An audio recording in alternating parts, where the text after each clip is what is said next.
Assalamualaikum warahmatullahi wabarakatuh. Alhamdulillahilladzi khalaqana min nafsin wahidah wa bassa minhuma rijalan wa nisaa amma ba'du. Kita bertemu lagi di Tadarus Qiraah Mubadalah yang ke-24 di bulan Ramadan ini.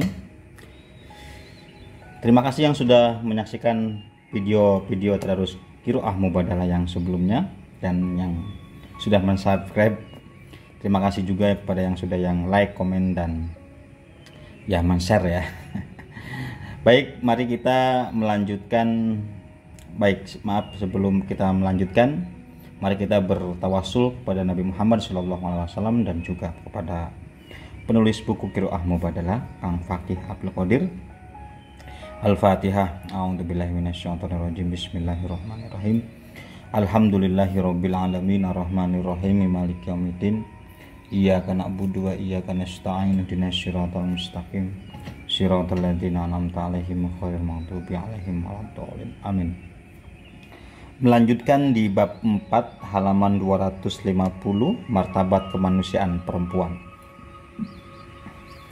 Kisah Ummu Salamah radhiyallahu anha yang dikutip di awal tulisan bab ini menyadarkan kita bahwa ada banyak orang yang sering mengkhususkan hal-hal tertentu untuk laki-laki.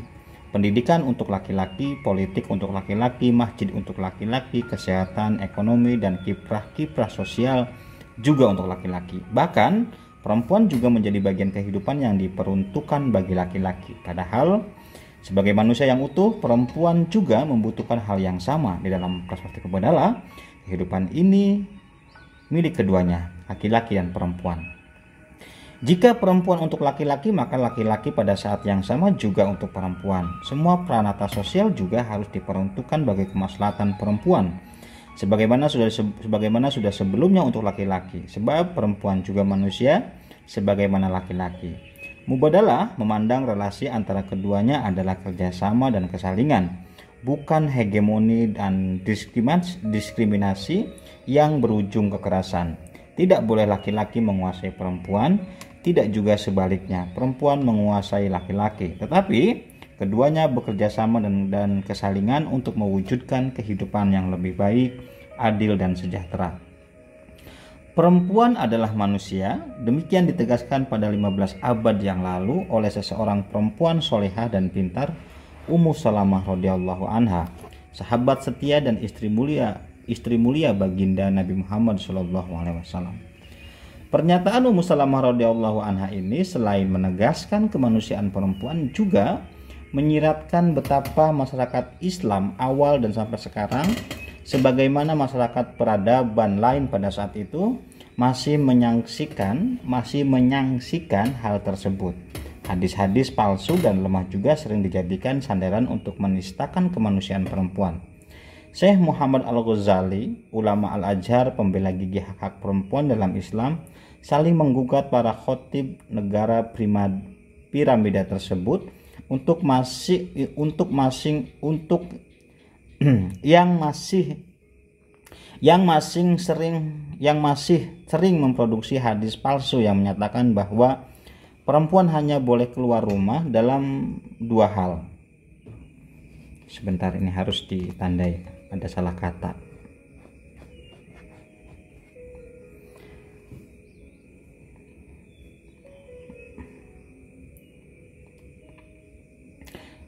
Ya, melanjutkan, sering menggugat para khotib negara piramida tersebut yang masih sering memproduksi hadis palsu yang menyatakan bahwa perempuan hanya boleh keluar rumah dalam dua hal: keluar dari rumah keluarganya karena dipersunting seorang laki-laki, dan keluar dari rumah suaminya karena wafat menuju liang lahat.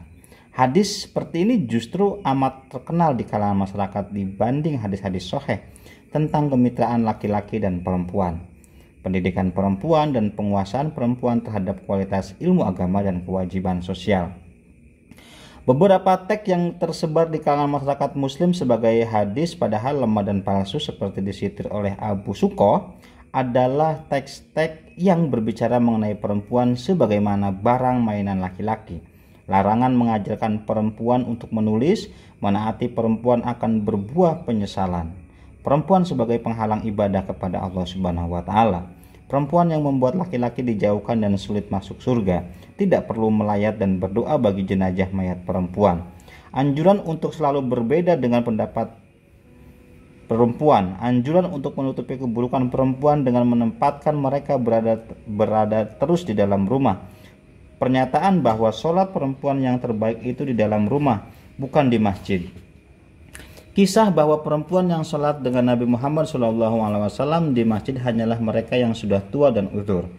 Bahwa Siti Hawa diciptakan untuk menggoda Nabi Adam alaihissalam, bahwa dosa Nabi Adam alaihissalam itu melihat Siti Hawa dan istri sebagai musuh dalam selimut.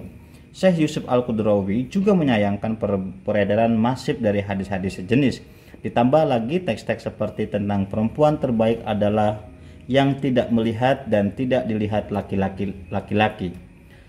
Asar bahwa perempuan adalah keburukan yang niscaya dan diperlukan, larangan memberi rumah dan pendidikan yang layak bagi perempuan, dan bahwa perempuan itu lebih baik berada di dalam kubur. Teks-teks ini dianggap oleh banyak orang, terutama di kalangan masyarakat Arab Muslim, sebagai hadis. Hal ini mencerminkan pandangan superioritas laki-laki dan imperialitas perempuan. Berbasis teks-teks ini, perempuan dianggap mainan belaka bagi laki-laki. Bahkan perempuan juga dianggap menghalangi kedekatan laki-laki kepada Allah Subhanahu wa taala dan menjauhkan dari surga. Pandangan dan pendapat perempuan tidak penting dan tidak perlu diikuti, bahkan laki-laki bisa menyesal jika mengikuti pandangan perempuan. Keahlian tulis-menulis juga tidak perlu diajarkan kepada perempuan. Semua ini terekam dalam bawah sadar banyak umat muslim sebagai bagian dari ajaran Islam. Sekalipun teks-teks mengenai hal itu, seperti contoh teks-teks di atas, semuanya adalah lemah dan palsu. Sebaliknya, dalam hadis-hadis yang sahih seperti ditegaskan oleh Abu Suko, justru sangat jelas penegasan kemitraan laki-laki dan perempuan. Adanya praktek Nabi Muhammad SAW yang bertanya kepada Ummu Salamah radhiyallahu anha saat perjanjian damai Hudaybiyah. Lalu Nabi Muhammad SAW mendengar dan mengamalkan pendapat Ummu Salamah tersebut, dan juga pernyataan Nabi Muhammad SAW yang menyarankan perempuan untuk belajar menulis. Tetapi hadis-hadis sahih ini seringkali kalah tenar dari teks-teks yang justru palsu dan lemah.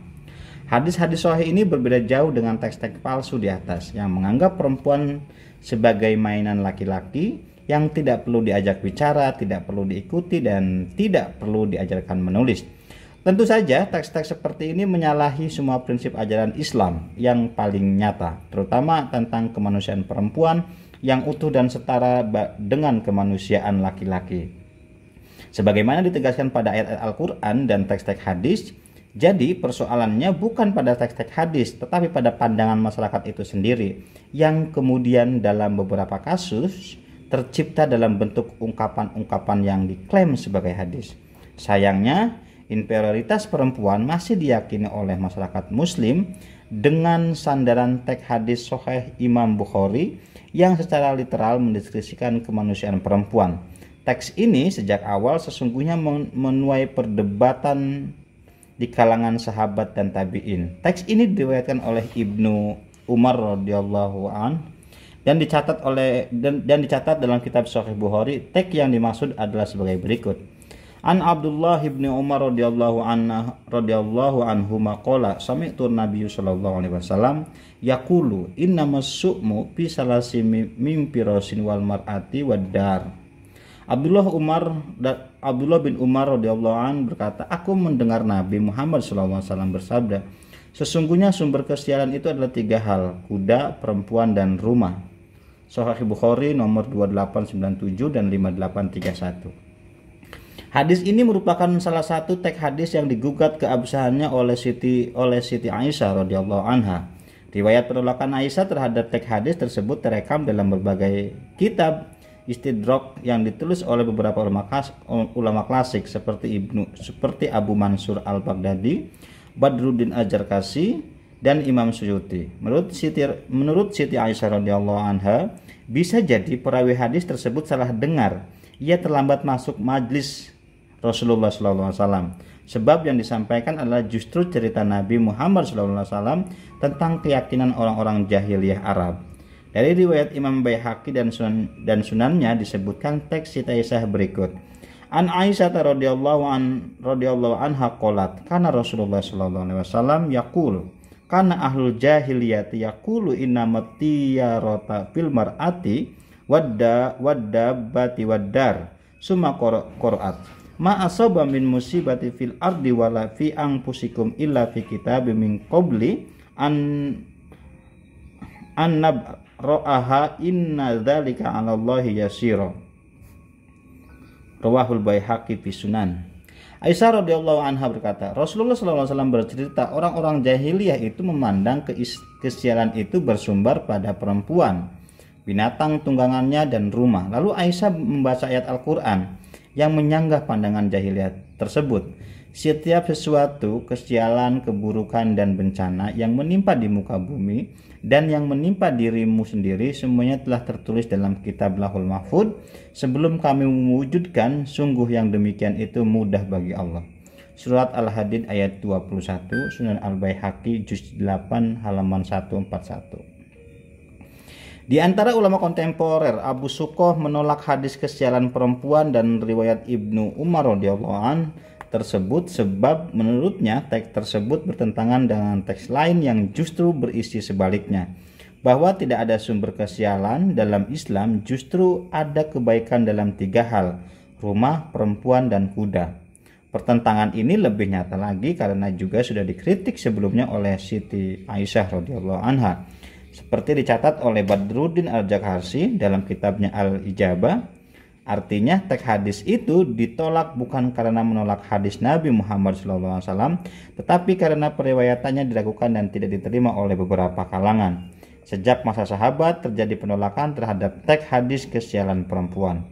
Beberapa kalangan ulama kontemporer seperti Muhammad Baltaji, Nawal Al-Aid, Syakik Al-Hadi, dan Ahmad Sarqawi masih tetap menerima teks hadis kesialan perempuan ini. Mereka menerimanya dan memilih memaknainya sebagai simbolik, bukan faktual, atau kesialan itu dimaknai untuk konteks dan kondisi perempuan tertentu, tidak bagi semua perempuan. Beberapa tafsir misalnya menyebut kesialan itu untuk perempuan yang berakhlak buruk yang mandul. Untuk perempuan yang berakhlak buruk atau yang mandul. Artinya kesialan itu bukan dari jenis kelamin perempuan tetapi dari kondisi dan konteks perempuan tertentu. Karena itu bagi mereka sekalipun diterima sebagai sahih, hadis tersebut tidak dianggap sebagai teks yang mendiskreditkan kemanusiaan perempuan. Dalam bahasa lain, teks ini tidak bisa dijadikan sumber untuk mengatakan bahwa kemanusiaan perempuan itu memiliki kualitas yang rendah. Sama sekali tidak. Jika pemaknaan kesialan perempuan yang berakhlak buruk atau mandul bisa diterima, maka tentu saja bisa dimubadalahkan sehingga laki-laki yang bersifat demikian juga dianggap sumber kesialan. Tetapi karena laki-laki tidak dilabeli demikian, maka perempuan juga sejogjanya tidak diberi label secara tidak patut atas nama keadilan dan kesalingan. Tetapi pada prakteknya memang banyak pandangan yang menganggap laki-laki lebih superior dan unggul daripada perempuan. Karena itu perempuan dan laki-laki dianggap tidak setara sama sekali. Laki-laki diyakini lebih baik dalam segala hal, akal, fisik, dan bahkan psikis. Pandangan inilah yang menjadikan teks-teks lemah dan palsu tersebut subur di kalangan masyarakat. Bahkan di kalangan ulama juga pandangan tersebut masih begitu kuat. Seperti disinyalir oleh Kiai Haji Husain Muhammad, pandangan superioritas laki-laki atas perempuan ini dipegang oleh banyak ulama tafsir klasik ketika dimaknai ayat Qiyamah.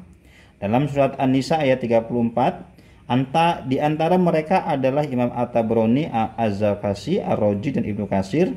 Sekalipun demikian, mereka pada saat yang sama mengakui bahwa hal ini terkait dengan mayoritas secara umum, bukan satu persatu jenis kelamin. Sebab mereka sadar ada seorang perempuan seperti Siti Aisyah yang jauh lebih baik daripada laki-laki. Ar-rijalu qawwamuna 'alan nisa bima faddalallahu ba'duhum 'ala ba'd wa bima anfaqu min amwalihim. Laki-laki adalah qawam, penanggung jawab atau pemimpin bagi perempuan, karena Allah telah melebihkan sebagian dari mereka daripada yang lain. dan karena mereka memberikan nafkah dari harta mereka. Dalam perspektif mubadalah, surat An-Nisa ayat 34 tentang kiwamah ini berbicara soal kepemimpinan atau tanggung jawab laki-laki kepada perempuan dengan dua syarat, kemampuan atau kapasitas dan nafkah harta. Tafsir mubadalah dari ayat ini akan dijelaskan di bab 5. Bukan tentang kepemimpinan superioritas dan keunggulan, artinya hal ini soal fungsi tanggung jawab laki-laki sebagai orang yang secara umum memiliki kapasitas dan harta lebih, bukan sebagai laki-laki semata. Bukan pula hanya sebagai laki-laki yang memiliki kemaluan, lalu ia otomatis menjadi kuat, memiliki kelebihan dan memanggul keutamaan. Tetapi karena karakter yang seharusnya nyata dimiliki oleh kiprah-kiprah yang nyata dilakukan, karena itu kepemimpinan kiwamah laki-laki terhadap perempuan dalam ayat ini adalah tanggung jawab yang harus diemban oleh seorang yang memiliki kapasitas, keahlian, dan kemampuan. Sehingga ayat ini sama sekali tidak bisa menjadi landasan untuk menyatakan bahwa kemanusiaan laki-laki lebih unggul daripada perempuan. Dengan mempertimbangkan berbagai ayat dan hadis lain yang lebih prinsipil, misalnya surat At-Taubah ayat 71 tentang kesalingan antara laki-laki dan perempuan, dan tentang aksioma Islam bahwa seseorang itu diunggul karena iman dan amal perbuatannya, maka surat An-Nisa ayat 34 sama sekali tidak selayaknya menjadi landasan pandangan dan superioritas jenis kelamin laki-laki atas perempuan. Islam, seperti yang telah ditegaskan pada awal tulisan dengan berbagai ayat dan hadis menjadi basis mubadalah, memandang secara sejajar eksistensi dan posisi kemanusiaan laki-laki dan perempuan. Sehingga semua tafsir superioritas harus dikembalikan pada teks-teks yang lebih fundamental yang berbicara mengenai kesejahteraan dan kemitraan. Jadi, tafsir superioritas sangat lemah jika dihadapkan pada tafsir kemitraan yang basisnya lebih banyak dan kuat. Dasar lain yang sering menjadi landasan superioritas laki-laki atas perempuan adalah potongan kecil dari surat Al-Baqarah ayat 228. Potongan kecil wali rijal yang alaihinna darajah, bahwa laki-laki 1 derajat lebih tinggi dari perempuan. Dari ayat yang panjang yang sama sekali tidak sedang bicara seperti itu, penggalan ayat ini memang sangat krusial dan begitu jelas menegaskan superioritas. Hal demikian terjadi karena potongan ayat tersebut dihadirkan secara sepenggal dan tanpa seutuh ayatnya, dan tanpa konteks kalimat dan ayat-ayat sebelum dan sesudahnya. Padahal pemaknaan ayat harusnya utuh, sumul, dan integral munasabah dengan ayat lain dalam isu yang sama, maudhu'i. Konteks literal ayat ini sifakul kalam, baik 2 ayat sebelum maupun 2 ayat sesudahnya, sedang membicarakan isu perceraian, di mana seorang suami yang telah menceraikan masih memiliki hak untuk kembali pada sang istri. Potongan ayat ini tidak sedang berbicara bahwa laki-laki memiliki 1 derajat lebih tinggi dari perempuan. Ayat lengkapnya adalah demikian. Wal mutalaqqatu yatarabbasna bi anfusihinna salasata quru wala yahillu lahun an ayyaktumna ma khalaqallahu fi arhamihinna in kunna yu'minallahi billahi wal yawmil akhir wa bu'ulatuhunna ahaqqu biraddihinna fi dzalika in aradu islaha walahunna mislul ladzina alaihinna bil ma'ruf walirijali alaihinna darajah. Dan istri-istri yang telah diceraikan, mereka sendiri harus menunggu 3 periode menstruasi atau kesucian dari menstruasi. Tidak dihalalkan bagi mereka untuk menyembunyikan apa yang telah Allah ciptakan di dalam rahim mereka. Jika mereka beriman kepada Allah dan hari akhir, suami-suami mereka lebih berhak untuk kembali kepada mereka jika mereka mau berdamai kembali dalam ikatan pernikahan. Bagi mereka para istri, hak dan atas mereka juga kewajiban secara patut. Bagi laki-laki karena itu 1 derajat lebih tinggi karena hak rujuk tersebut atas perempuan. Surat Al-Baqarah ayat 228. Ayat ini jika dibaca secara seksama dan dengan bantuan ayat-ayat lain sedang membicarakan kondisi relasi suami istri dalam talak roj'i. atau perceraian yang memungkinkan suami rujuk kembali kepada istri tanpa perlu akad baru sama sekali. Suami cukup menyatakan aku kembali padamu. Mereka sah lagi dan menjadi suami dan istri tanpa perlu wali maupun saksi, apalagi naib dan walimahan. Talak roji itu ada pada tahap pertama dan kedua dari perceraian. Jika sudah 2 kali perceraian, maka hak rujuk suami sudah hilang dan habis. Dengan hak rujuk suami ini, pada laki-laki lain dilarang menyatakan keinginan menikah pada istrinya, baik dengan ungkapan yang implisit, ta'rid, maupun yang eksplisit, tasrih. Dalam bahasa lain, selama 3 bulan dari ucapan perceraian, ikatan mereka masih belum lepas 100%. Mereka masih dalam tahap yang membuka kemungkinan rekonsiliasi, dan dalam masa ini suami memiliki hak penuh untuk kembali.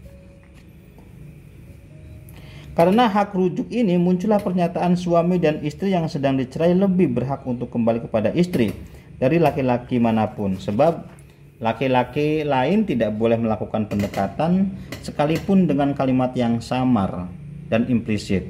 Di sisi lain, hak rujuk ini juga hanya dimiliki suami, tidak bagi istri, karena suami yang menceraikan maka ia diberi kesempatan jika ingin kembali lagi. Karena itu dinyatakan suami memiliki hak lebih 1 derajat dari laki-laki. Wali rijalu alaihinna darajah. Apa yang lebih dari 1 derajat itu? Ya hak rujuk terhadap istri yang dimiliki laki-laki suaminya dan tidak dimiliki laki-laki lain bukan suaminya. Karena hak rujuk suami tersebut, perempuan istri dilarang menyembunyikan kehamilannya untuk bisa segera menikah dengan laki-laki lain. Karena hak rujuk ini juga, suami masih berkewajiban menempatkan istrinya yang sedang dicerai selama masa menunggu atau iddah 3 bulan di rumahnya dan memenuhi segala kebutuhannya. Demikian arti dari lebih 1 derajat itu.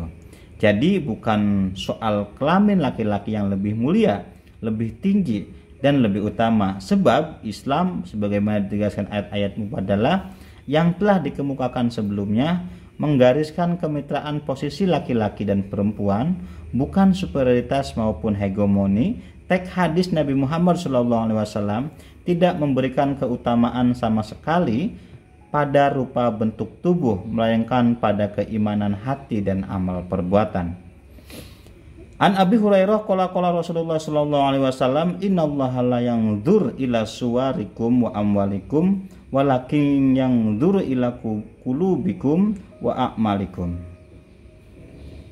Abu Hurairah radhiyallahu an menuturkan bahwa Rasulullah sallallahu alaihi wasallam bersabda, sesungguhnya Allah tidak melihat pada rupa kalian, tidak juga pada harta kalian, tetapi Dia melihat hati kalian dan amal-amal kebaikan dan amal-amal kalian.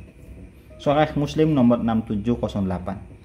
Jenis kelamin laki-laki maupun perempuan adalah bagian dari rupa tubuh yang tidak menambah atau mengurangi kualitas keimanan dan kesolehan seseorang. Sebagai manusia, laki-laki tidak bertambah kualitasnya hanya karena memiliki alat kelamin laki-laki. Begitupun perempuan tidak berkurang kualitas hanya karena memiliki alat kelamin perempuan. Keduanya adalah manusia utuh yang akan dilihat kualitasnya dari keimanan dan amal-amal yang dilakukan, bukan dari jasad, rupa maupun jenis kelamin. Demikianlah prinsip yang ditegaskan dalam hadis Nabi Muhammad SAW tersebut.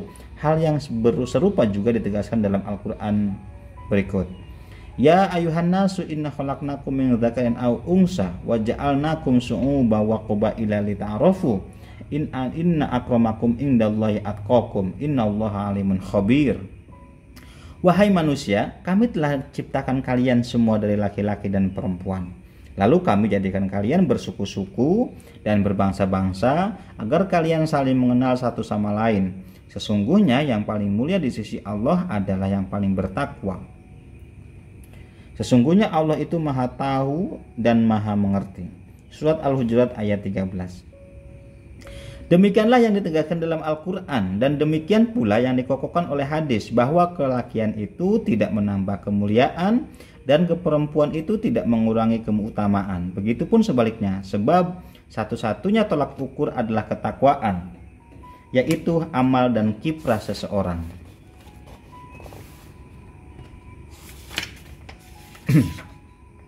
Man amila sholihan min dzakarin aw unsa wa huwa mu'minun falyuhyinnah hayatan thayyibah walanajziyannahum ajrahum bi asani ma kanu ya'malun. Dan barang siapa berbuat baik laki-laki atau perempuan dan dia beriman, maka kami akan berikan kehidupan yang baik dan kami akan beri balasan pahala bagi mereka dengan yang lebih baik dari apa yang mereka lakukan. Surat An-Nahl ayat 97. Man amila sayyi'atan fala yujza illa mislaha ma man amila sholihan min dzakarin aw unsa wa huwa mu'minun fa ulaika yadkhulunal jannah yurzaquna fiha bighairi hisab. Dan barang siapa yang berbuat keburukan maka ia tidak akan dibalas kecuali yang sebanding dengannya. Barang siapa yang mengerjakan kebaikan baik laki-laki dan atau perempuan dan dia beriman, maka mereka semua akan masuk surga dan mereka diberi rezeki di dalamnya tanpa ada perhitungan. Surat Al-Mu'minun ayat 40. Kedua ayat tersebut adalah penegasan yang gamblang mengenai tolak ukur keimanan dan amal perbuatan, bukan jenis kelamin. Dalam pemuliaan seseorang, tolak ukur ini sejalan dengan prinsip-prinsip Islam mengenai persaudaraan dan kemanusiaan. Di antara teks hadis yang menegaskan persaudaraan dan kerjasama antara manusia secara tegas dan jelas, serta melarang merendahkan manusia adalah teks sebagai berikut. An Abi Hurairah radhiyallahu anhu qala Rasulullah sallallahu alaihi wasallam, al muslimuna akhul muslim la yudlimuhu wa la yakhdhuluhu wa la yahkiruhu at-taqwa hahunna wa yasiru ila sadrihi salasa marrati bihisabil mri'i minasyari ayyahkira akhahul muslim kullu muslim 'alal muslim haramun damuhu wa maluhu wa irduhu. Abu Hurairah radhiyallahu an menuturkan bahwa Rasulullah sallallahu alaihi wasallam bersabda, sesama muslim adalah saudara. Tidak boleh saling menzalimi, mencibir atau merendahkan. Ketakwaan itu sesungguhnya di sini sambil menunjuk dada dan diucapkan 3 kali. Rasul melanjutkan, seseorang sudah cukup jahat ketika ia sudah menghina sesama saudara muslim. Setiap muslim adalah haram dinodai jiwanya, hartanya dan kehormatannya. Sahih Muslim nomor 6706. Hadis Abu Hurairah radhiyallahu anhu ini menjelaskan prinsip yang paling mendasar dalam Islam, yaitu prinsip kemanusiaan melalui ajaran persaudaraan. Sesama kita adalah saudara, sehingga satu sama lain di antara kita adalah diharamkan untuk saling merendahkan, mencibir, menghina, apalagi menzalimi. Adalah sudah termasuk tindak kejahatan jika seseorang merendahkan orang lain. Menganggap laki-laki lebih superior daripada perempuan adalah tindakan merendahkan perempuan berbasis jenis kelamin.